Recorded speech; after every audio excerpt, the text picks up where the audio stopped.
Here we are again with Pat McGuigan. Thanks so much for joining us, Pat. Of course. So tell us, what's going on? Fallin's team is being picked, right?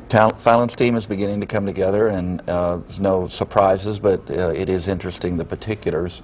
Denise Northrup, very capable woman who's served on her congressional staff, kind of running that show here in Oklahoma City, is going to be her chief of staff.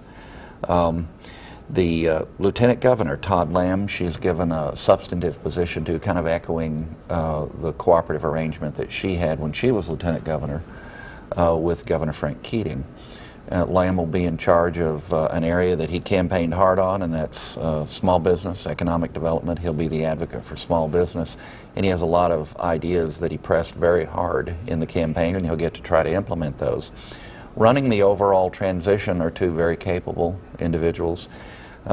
Outgoing Senate President Pro Tem Glenn Coffey of Oklahoma City, and then the head of Devon Energy, Larry Nichols, who's actually has more public policy experience than I suspected from his younger years, and of course been very involved with the city and state chamber. And that's just a thumbnail. Banker David Rainbolt, Tulsa businessman Bob Sullivan, that a lot of the viewers may remember running for governor himself some years back. Gary Shearer, a very capable former agriculture secretary, actually worked for David Walters. They're all part of the economic development team that the governor-elect has put together.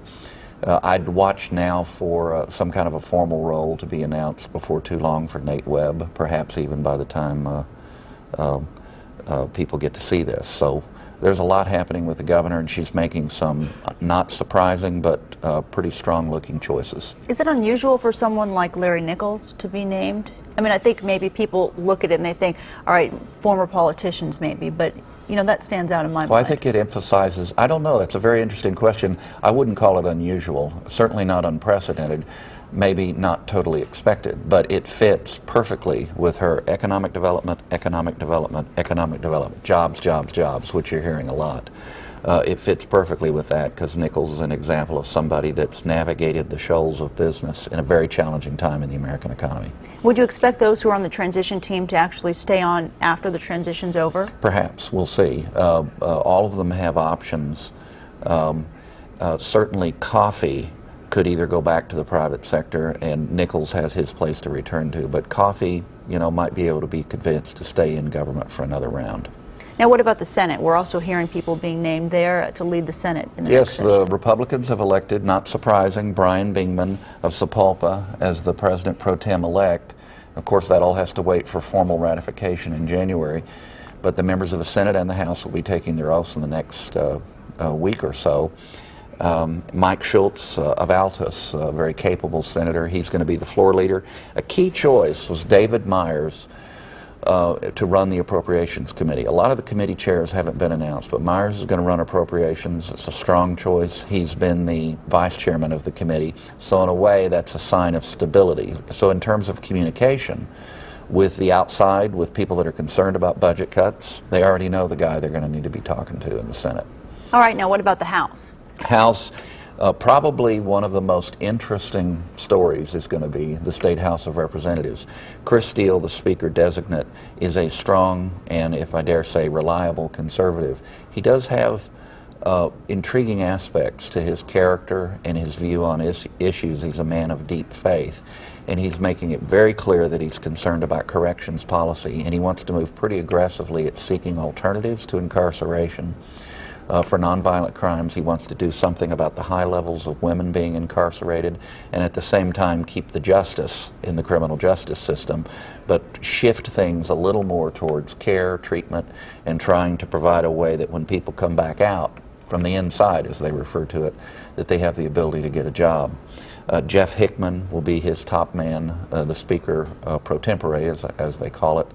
And then another choice was Weldon Watson as the caucus chairman. And those are all, there are no surprises, but now it's official. Of course, the Democrats will be involved both in the Senate with Andrew Rice and in the House with Scott Inman, will be involved in the process of making formal the election of the leaders later this winter. What are some of the challenges that you see the Democrats facing now with, Republican as governor and controlling both the House and Senate? They have to find a way to make themselves relevant without making themselves irrelevant. And what I mean by that, the role of the minority, just as it was with the Republicans, is to cooperate when possible and to help maybe clarify issues and choices when they feel they can't cooperate in the development of public policy. They do not have enough votes to have a crucial role in the process. The governor has a veto-proof majority in both houses if the Republicans stick with her.